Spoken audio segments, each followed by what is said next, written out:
नमस्कार साथियों, मैं जितेंद्र स्वागत करता हूं आपको अपने और आपके यूट्यूब चैनल मिशन कलम क्रांति पर। जैसा कि आप लोग जानते हैं, हम लोग एनसीईआरटी के क्लास 11 का चैप्टर 9 को बेस बना करके जो उसमें औद्योगिक क्रांति दिया हुआ है, इंडस्ट्रियल रेवोल्यूशन, उसको हम लोग डिस्कस कर रहे थे। तो 3 वीडियो मैंने इस इंडस्ट्रियल रेवोल्यूशन का अपलोड कर दिया। आज ये हमारा चौथा और अंतिम वीडियो है। पहले वीडियो में हमने देखा था कि औद्योगिक क्रांति क्या है, उस शब्द का प्रयोग पहले किसने किया, कहाँ हुआ, सबसे पहले इंग्लैंड में ही क्यों हुआ, पूरे डिटेल में हम लोगों ने देखा था। दूसरे वीडियो में हम लोगों ने देखा था कि 5 मेजर चेंजेस जो इंडस्ट्रियल रेवोल्यूशन के टाइम में हुआ, 5 बड़े परिवर्तन, जिसको कंबाइंड रूप से हम कह सकते थे औद्योगिक क्रांति। तीसरे में हम लोगों ने देखा था कि क्या इम्पैक्ट पड़ा यूरोप के सोसाइटी में, इंग्लैंड की सोसाइटी में ये औद्योगिक क्रांति का। आज हम देखेंगे कि जो मजदूरों की दशा, तीसरे में भी हम लोग देखे थे बुरा हुआ था, तो उनकी दशाओं में जो बुरा मजदूरों यानी कि लेबर यानी कि वर्किंग क्लास के कंडीशंस में जो बुरा प्रभाव पड़ा था, उसके लिए वो लोग कैसे संगठित होते हैं, कैसे आंदोलित होते हैं, फिर उनके जीवन स्तर में कैसे बदलाव आता है, उसको देखेंगे। और दूसरा टॉपिक आज देखेंगे हम लोग कि क्या ये जो इंग्लैंड की सोसाइटी में जो परिवर्तन हमें देखने को मिला 1750 से लेकर के 1850 1900 के आसपास में, तो क्या उसको हम औद्योगिक क्रांति कहें, इंडस्ट्रियल रेवोल्यूशन कहें, या कुछ और, क्या वो सब के लिए क्रांति है, क्या बहुत बड़ा परिवर्तन है। ये एक डिबेट छोटा सा है, आपके बुक में दिया, उसी को थोड़ा सा शॉर्ट में हम लोग चर्चा करते हुए इसको कंक्लूड करेंगे। तो चलिए देखते हैं, आज हम लोग शुरू करें इंडस्ट्रियल जानते हैं। तो देखिए, औद्योगिक क्रांति के साथ ही बहुत सारे समस्याओं ने जन्म लिया। वो किसके लिए? वर्किंग क्लास के लिए, जो मजदूर वर्ग था, जो लेबर क्लास था, उनके लिए बहुत तरह की समस्याएं ने जन्म लिया। Problems of working classes, working class. अच्छा, मजदूर वर्ग की क्या क्या समस्या है? उनकी ज़मीन छीन ले गई थी, है ना। अब ज़मीन से, आप किसान से क्या हो गए? मजदूर हो गए। गांव से जो खुला वातावरण था, स्वच्छ वायु, स्वच्छ जल, उस सब को छोड़ करके उन्हें गंदी मलिन बस्तियों में रहने के लिए बाध्य होना पड़ा। 14 से 16 घंटा उनको काम करवाया जाने लगा। उसके अलावा उन लोगों ने उनके साथ काफ़ी अत्याचार होने लगे। अब जो था इंडस्ट्री में क्या था, काफ़ी बड़े पैमाने पे क्या चाहिए था? स्किल्ड वर्कर, क्योंकि मशीन से अब चीज़ें बन रही थी, प्रोडक्शन मशीन से हो रहा था। तो आप जो मशीन को ढंग से चलाना चाहता, उस तरह के वर्कर चाहिए। हजारों आदमी का काम कुछ मशीन कर दे रही थी, तो इसमें बहुत सारे लोग बेरोजगार हो गए, है ना। तो अब क्या, रोजगार की तलाश में फिर भी किसी तरह का काम की खोज में लोग शहर में शिफ्ट हुए। तो अनएम्प्लॉयमेंट बहुत ज़्यादा बढ़ा, क्योंकि हस्त उद्योग जो था, कुटीर उद्योग, कॉटेज इंडस्ट्री बर्बाद हो चुका था।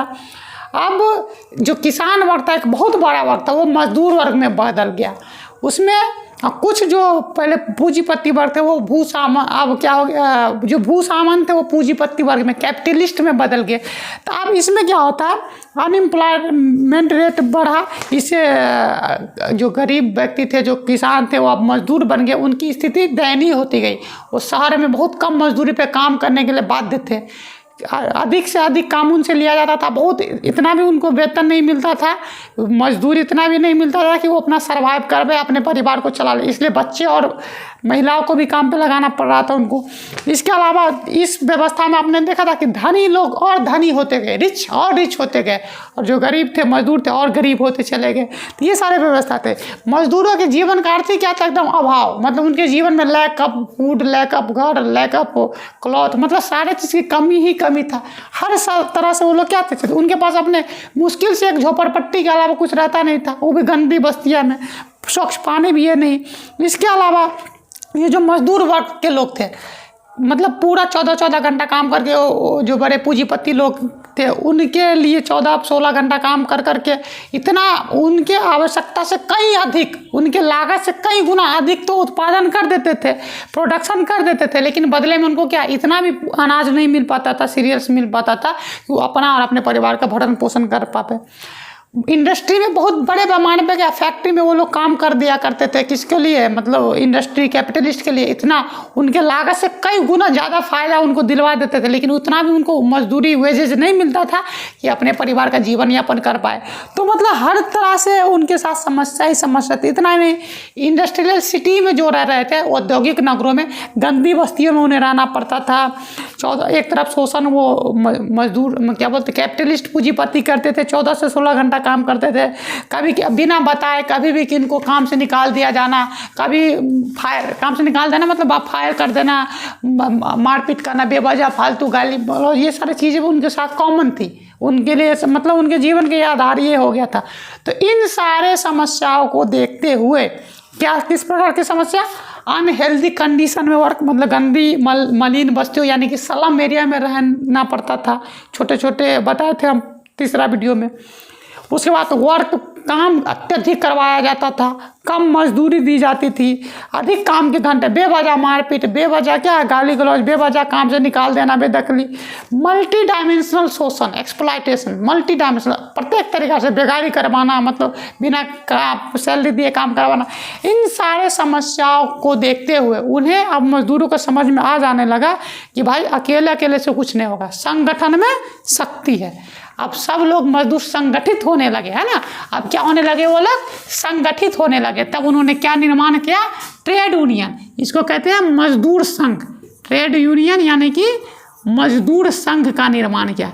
यह क्या था, मजदूरों का अपना संगठन था, सारे मजदूर इकट्ठा होकर के अलग अलग फैक्ट्रियों के अपने अपने संगठन बनाने लगे और इसके थ्रू क्या वो अपना डिमांड, मजदूर संगठन क्यों बनाया गया, वो अपने जो इनके साथ जो अत्याचार किया जा रहा था, कम वेतन दिया जा रहा था, काम के अधिक घंटे दिया जा रहा था, गंदगी में रहने के लिए बाध्य होना पड़ रहा था, इन समस्याओं से निपटने के लिए बोला भाई हम लोग अपना संगठन बनाते हैं और संगठन के शक्ति के आधार पे, एक व्यक्ति नहीं पूरे संगठन की शक्ति के आधार पे हम लोग क्या करेंगे, अपनी मांगों को मांगेंगे, डिमांड करेंगे। उसके लिए क्या करेंगे, ट्रेड मूवमेंट चलाएंगे यानी कि मजदूर आंदोलन, है ना। मजदूर आंदोलन प्रारंभ हुआ बड़े पैमाने पे, अलग अलग जगहों पे मजदूर आंदोलन।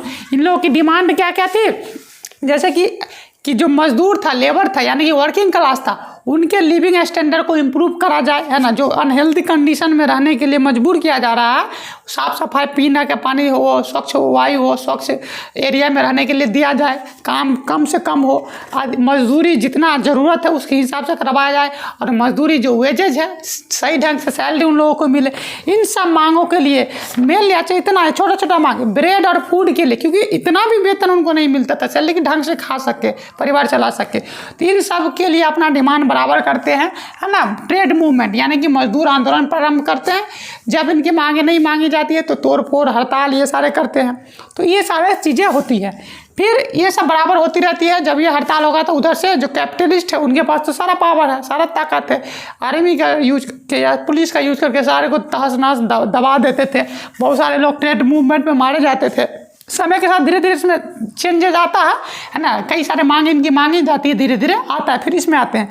तो ये बराबर अपना क्या कर रहे थे, प्रोटेस्ट कर रहे थे, आंदोलन कर रहे थे कि ताकि इन लोगों की डिमांड को पूरा करा जाए। फिर आपको पीटरलू, मैनचेस्टर में एक जगह है ना, इंग्लैंड में मैनचेस्टर में एक जगह पीटरलू में लगभग आपको 80,000 लोग, है ना, 80,000 लोग क्या है, शांतिपूर्वक रूप से पीसफुली एकत्रित होते हैं और अपने मांग को मांगते हैं कि हम लोगों के लिए ये करा जाए।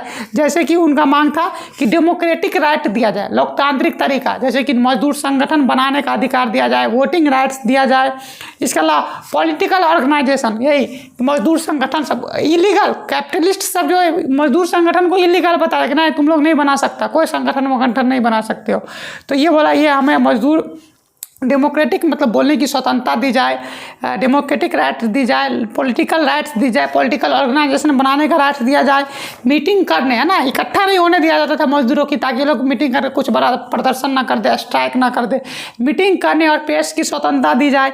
इस तरह की और भी मिनिमम वेजेस दिया जाए, कम से कम मतलब कि मिनिमम कम से कम इतना मजदूरी दिया जाए, जब मन हो तब बाहर ना निकाला जाए, काम का घंटा फिक्स किया जाए। इन सब मांगों को लेकर के ये आपको क्या, पीटरलू, मैनचेस्टर, इंग्लैंड के मैनचेस्टर में एक जगह है, वहाँ पे इकट्ठा होते 80,000 से ज़्यादा लोग, है ना, ये डिमांडों को लेकर के। लेकिन उधर से जो पूंजीवादी कैपिटलिस्ट लोग थे, जो इंडस्ट्री के मालिक सब थे, इस सब पे क्या है, मतलब इन लोगों पे काफ़ी अत्याचार, ब्रूटली इन प्रोटेस्ट को क्या कर देता है, दमन कर देता है, डिमोलिश कर देता है, समाप्त करता है। बहुत सारे लोग मारे जाते हैं। तो इसे ही क्या कहा गया, पीटरलू मैसेकर, है ना, पीटरलू नरसंहार या पीटरलू जनसंहार कहा गया, क्योंकि बड़े पैमाने पर बहुत सारे लोग मारे गए थे इस आंदोलन के बाद। तो ये सारी चीज़ें थी। तो क्या इन सारे किसान मजदूर के जो आंदोलन थे उनका कोई प्रभाव पड़ा? प्रभाव पड़ा, है ना। तुरंत तो नहीं दिखा, लेकिन समय के साथ धीरे धीरे जो सरकार एक्टिव हुई, क्योंकि मजदूर अब संगठित हो चुके थे और अपने समय के साथ अपने बहुत सारे डिमांड कर रहे थे, बार बार हड़ताल कर रहे थे, तो सरकार एक्टिव होती है और इनके जो मजदूर लोग थे, वर्किंग क्लास थे, इनके कंडीशन में इम्प्रूव करने के लिए कई सारे स्टेप लेती है। जैसे कि इंग्लैंड की सरकार 1802 में एक एक्ट लाती है, फैक्ट्री एक्ट, पहला बार फैक्ट्री एक्ट लाती है। तो उसमें डिसाइड करा जाता है कि काम का घंटा जो मैक्सिमम 12 होगा, है ना। अभी तक 14-16 घंटा खटवाया जाता था, तो 12 घंटा होगा। 9 साल से कम एज के बच्चे को क्या फैक्ट्री में काम पे नहीं रखा जाएगा, उससे नहीं काम करवाया जाएगा। इस तरह के और भी कई चीज़ें। फिर मजदूरों को वोटिंग राइट भी बहुत बाद में मिलता है, 1850 के बाद मिलता है ना, मतलब 1860-70 के आसपास धीरे धीरे कभी कुछ मजदूर को, कभी कुछ मजदूर को, कई सारे कैटेगरी के आधार पर धीरे धीरे उन लोगों को वोटिंग राइट्स भी मिलता है। फिर कई सारे संगठन बनते हैं, दुनिया ग्लोबलाइज होती है। तो फिर बाद में देखते हैं मजदूर ILO इंटरनेशनल लेबर ऑर्गेनाइजेशन बनता 1919 में। ILO इंटरनेशनल लेबर ऑर्गेनाइजेशन बनता, जिसका हेड ऑफिस कहाँ? जिनेवा में, जो पूरी दुनिया के मजदूरों की हित की बात करती है। अब तो खैर मजदूरों का ठीक ठाक स्थिति है, मतलब 8 घंटे काम का तय है, सप्ताह में 1 दिन छुट्टी है, और भी टाइम टू टाइम सैलरी में इंक्रीमेंट का प्रोविज़न है। तो ये सारी चीज़ें थी। आपको कहाँ इंडस्ट्रियल रिवोल्यूशन का क्या था, ये पूरा बैड इम्पैक्ट, ये सारी चीज़ें हमको देखने को मिली। अब ये जो था हम तो इसको देख लें। अब अगला लास्ट पॉइंट आपके इस चैप्टर का और टॉपिक का क्या है कि डिबेट ऑन इंडस्ट्रियल रिवोल्यूशन। क्या जो औद्योगिक क्रांति है उसको वाकई में औद्योगिक क्रांति, उसे क्रांति शब्द दिया जाना चाहिए या नहीं, है ना। इस पे डिबेट है कि क्या वाकई में क्रांति का मतलब जनरली वो वाला क्रांति नहीं, खून खराबा नहीं। क्रांति का मतलब बहुत बड़ा बदलाव, है ना, जीवन में बहुत बड़ा सकारात्मक टाइप का परिवर्तन, वो भी एक मतलब होता है क्रांति का। लेकिन ये औद्योगिकरण के साथ जो इंडस्ट्रियलाइजेशन है उसके साथ क्रांति शब्द यूज किया जाना उचित है या नहीं, फेयर है या नहीं, इस पे एक टॉपिक है। तो देखिए इसको हम लोग कई टॉपिक पे क्या करेंगे, उसको एग्जामिन करने का प्रयास करेंगे कि वाकई वह क्रांति मतलब हम लोग समझते हैं ना कि मतलब जीवन स्तर में बहुत बड़ा चेंजेस आ गया होगा लोग का। मतलब जनरली औद्योगिक क्रांति के लिए क्या यूज करा जाता है कि 1720-30 के बाद से लेकर के 1850 साल तक यूरोप की अर्थव्यवस्था में, जीवन में बहुत बड़ा बदलाव आया, तो उसको क्रांति कहते हैं। या उत्पादन के साधनों में बदलाव आया, उसको क्रांति कहते हैं। तो औद्योगिक शब्द के साथ इंडस्ट्री के साथ रेवोल्यूशन लगाना उचित है या नहीं, क्योंकि यहाँ पे तो देखिए इन चीज़ों को कई कैटेरिया पे है ना, डिबेट ऑन इंडस्ट्रियल रेवोल्यूशन, यानी कि तर्क वितर्क ऑन औद्योगिक क्रांति पर एक विमर्श। तो ये क्या है, इसको देखिए 1-2 पॉइंट में हम लोग समझने का प्रयास करते हैं। देखिए 1970 के बाद तक, है ना, 1970 तक जो बहुत सारे विद्वान थे, हिस्टोरियंस थे, वो जो इंग्लैंड में जो 1720-30 के बाद जो परिवर्तन हुआ 100 सालों के आसपास में, तो उनको इंडस्ट्रियल रेवोल्यूशन कहा करते थे, औद्योगिक क्रांति। इसके बाद फिर इस पर सोचना, थिंकिंग कैपेसिटी आने लगा कि कहना उचित है या नहीं। तो 70 तक ये यूज होता था कि 1720 से लेकर के 1850-60 तक में जो इंग्लैंड में परिवर्तन हुआ वो औद्योगिक क्रांति है। तो इन चीज़ों को लेकिन फिर बाद में कई चीज़ों पर इसको क्या करा गया, चुनौती दी जाने लगी। पहला जो कसौटी की, अच्छा कुछ कसौटी रखते हैं कि क्रांति हुआ, बदलाव हुआ, तो कुछ ऐसा क्राइटेरिया बताओ जिसके आधार पर कहेंगे नहीं ये बदलाव हुआ, सकारात्मक बदलाव, इस तरह से। तो उसको 2-3 आधार पर हम लोग चेक करने का प्रयास करते हैं कि क्या वाकई में क्रांति है, क्या वाकई यूरोप और इंग्लैंड के जीवन स्तर में या लोगों के जीवन शैली में, अर्थव्यवस्था में बहुत बड़ा परिवर्तन आ गया, इंग्लैंड के पूरे लोगों के बदलाव आ गया, ऐसा है क्या। तो चलिए देखते हैं। तो पहला कैटेगरी जिस पे हम ये करेंगे कि क्या क्रांति शब्द यूज किया जाना चाहिए कि नहीं, वो लिविंग ऑफ स्टैंडर्ड, मतलब जीवन स्तर में परिवर्तन। क्या इंग्लैंड के लोगों के जीवन स्तर में परिवर्तन हुआ? आंसर है क्या, बोलिए, नहीं। कैसे? औद्योगिकरण में आप लोगों ने देखा कि औद्योगिकरण या इंडस्ट्रियल रेवोल्यूशन जो हुआ उसमें कुछ ही लोगों ने क्या करा, इंडस्ट्री लगाया, और बाकी लोग तो क्या थे, मजदूर थे। जो इंडस्ट्री के मालिक थे उनका जीवन स्तर वाकई में इम्प्रूव हो गया, लेकिन बाकी लोग तो जीवन, अभी आप लोगों ने मजदूर यूनियन देखा, मजदूरों के बारे में देखा, खाने के लिए मर रहे थे, अपने परिवार का भरण पोषण कैसे करेंगे उसकी सोच रहे थे। महिला की स्थिति गिरी, बच्चों की स्थिति गिरा, ये मतलब कितने प्रॉब्लम से गरीब और गरीब होता चला गया। कुछ लोग बहुत पैसे वाले बन गए, आप लोगों ने इसको देखा। कृषकों से उनकी भूमि छीन ली गई और वो मजदूरी के लिए फोर्स किए जाने लगी। ये सारी चीज़ें आप लोगों ने देखा। मजदूरों को अनहेल्दी कंडीशन में रखा जाने लगा, रहने के लिए मजबूर हुए। उनको शुद्ध पानी नहीं मिल रहा था, प्योर वाटर नहीं, प्योर आपको एयर नहीं मिल पा रहा था। तो कैसे उनके जीवन स्तर, गंदी बस्तियों में रहने को मजबूर हो रहे थे, तो कैसे कह देंगे कि उनके जीवन स्तर में परिवर्तन हुआ, बदलाव हुआ। और तो नेगेटिव। ये जो मजदूर थे, जितने वो कृषि करके, खेती एग्रीकल्चर करके खुश रहते थे, उतने ही उससे कई गुना ज़्यादा मजदूरी करने के बाद वो दुखी रहने लगे, परेशान रहने लगे। तो हाँ, कुछ लोगों के जीवन स्तर में परिवर्तन आया, लिविंग अब स्टैंडर्ड में क्या है, बदलाव आया। जैसे कि पूंजीपति वर्ग जिन्होंने फैक्ट्री लगाया था, बाकी सारे लोगों का जीवन स्तर और भी रसातल में चला गया, उनका बुरा बैडली इम्पैक्ट हुआ। ये चीज़ें थी। तो इसमें और भी देखिए कई सारा महामारियाँ, पेंडेमिक, कई सारी बीमारियाँ फैलती है ना, क्योंकि गंदगी में रहने के बावजूद, गंदगी में रहने से उन लोगों का हालत ख़राब होता है। महिलाएं, बच्चे 5 साल से ज़्यादा नहीं जी पाते थे, जनरली ऐसा देखने को मिला। तो बहुत सारी बीमारियों ने जन्म लिया, जो सारे गरीबों को और समस्या को और बड़ा करने का काम करा, ना कि छोटा करने का। तो आपने ये देखा, तो लिविंग स्टैंडर्ड के आधार पे हम औद्योगिक क्रांति को क्रांति नहीं कह सकते हैं, है ना, क्योंकि जीवन स्तर में तो ये हो गया, ये इस पे कटिंग लिविंग अब स्टैंडर्ड में परिवर्तन हुआ, लेकिन कुछ लोगों का, सभी लोगों का नहीं। ठीक है, मुट्ठी भर लोगों का हुआ, बाकी सारे लोगों को जीवन और स्तर बराबर भी नहीं रहा और नीचे चला गया। दूसरा, इन्वायरमेंट के आधार पे औद्योगिक क्रांति ने क्या करा, बड़े पैमाने पे आपने देखा कोयला का यूज होने लगा। इंडस्ट्री में, बहुत सारे इंडस्ट्री में तो उससे धुआं कई सारे निकलने लगे। उस इंडस्ट्री से जो कोयला जलता था तो पूरे गंदा धुआं पूरे यूरोप को, अन्य ब्रिटेन के लोगों को गंदगी वायु लेने पे मजबूर किया। गंदा जो पॉल्यूटेड एयर लेने पे क्या किया, मजबूर किया। वही सांस लेते थे, जिससे कई तरह के अस्थमा, टीबी जैसे कई तरह की बीमारियां फैली, जिसने मजदूर वर्गों को क्या करा, बहुत बैडली इम्पैक्ट किया। क्योंकि वो गंदे इलाके में रहते थे, पहले से इम्यून सिस्टम उसका कमज़ोर, ऊपर से गंदगी एयर लेते थे तो और ज़्यादा कमज़ोर हो गए, तो उनको प्रभावित किया। इसके अलावा इंडस्ट्रियल रेवोल्यूशन की वजह से ही क्या, ग्लोबल वार्मिंग जैसी समस्या सब आने लगी। इतना ही नहीं, और भी कई प्रकार की समस्या हुआ। अच्छा, इंडस्ट्री लगता तो उसमें पानी भी बड़े पैमाने पे यूज होता था। तो जो इंडस्ट्री का, यानी कि उद्योगों का, फैक्ट्री का जो वेस्ट होता था, कचरा होता था, उसको नदी नालों में डाला जाता था, तो उससे पानी पॉल्यूटेड हो गया, पानी दूषित हो गया। वही पानी पीने से लोग और बीमारी फैलने लगा, और भी ज़्यादा लोग जो कॉमन गरीब लोग थे वो मारे गए। जैसे डायरिया का नाम सुने होंगे, हैजा, अतिसार, टाइफाइड जैसी कई घातक बीमारियां क्या है, यही इंडस्ट्रियल रेवोल्यूशन के वजह से हुई। पेड़ प्लांट काटे गए, क्योंकि नगर का विस्तार हुआ तो जंगलों को सफाया किया गया, जिससे लोग क्या बैडली इम्पैक्टफुल हुए। तो इस आधार पे भी अगर हम देखें तो क्या है, इन्वायरमेंट के आधार पे भी तो इंडस्ट्रियल रेवोल्यूशन को और रिवॉल्यूशन यानी कि क्रांति नहीं कहा जा सकता है। एक तीसरा आधार है, अच्छा, मेटेरियलिज्म। देखिए, औद्योगिक क्रांति ने क्या करा, मेटेरियलिज्म, ये इसको आधार नहीं माना, इसको थोड़ा सा समझा था कि कैसे समस्या इन्होंने बत किया।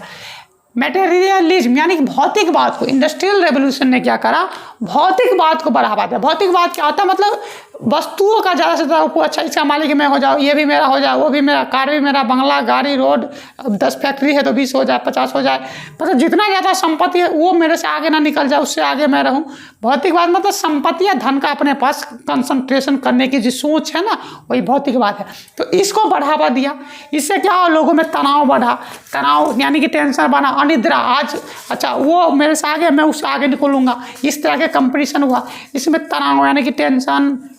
इसके अलावा आपको क्या थे कि मैं ज़्यादा से ज़्यादा संपत्ति बढ़े, पैसा ज़्यादा से ज़्यादा, इसके लोग काला बाजारी करने लगे, चोरी करने लगे, लूट करने लगे, बेईमानी अलग अलग था कि अच्छा उसको वो संपत्ति बढ़ा, मुझे भी क्यों ना हो, इस तरह की सोच डेवलप होने लगी।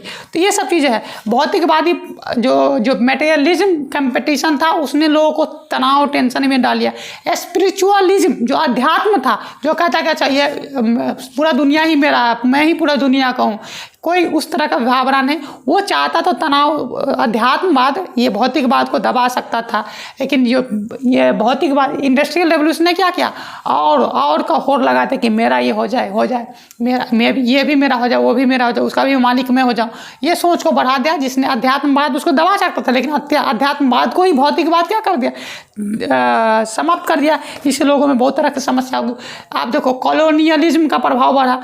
आप जब इंडस्ट्रियल रेवोल्यूशन होता, कच्चे माल की प्राप्ति के लिए, फिर बना माल को बेचने के लिए दूसरे देश को गुलाम बनाया जाने लगा, वहाँ के लोगों को, संसाधन को क्या शोषण किया जाने लगा। तो ये भौतिकवाद को जन्म देने का काम किसने किया, इंडस्ट्रियल रेवोल्यूशन ने किया। तो इस आधार पर भी कैसे हम कह सकते हैं कि क्रांति था, बहुत बड़ा परिवर्तन था, ऐसा नहीं था।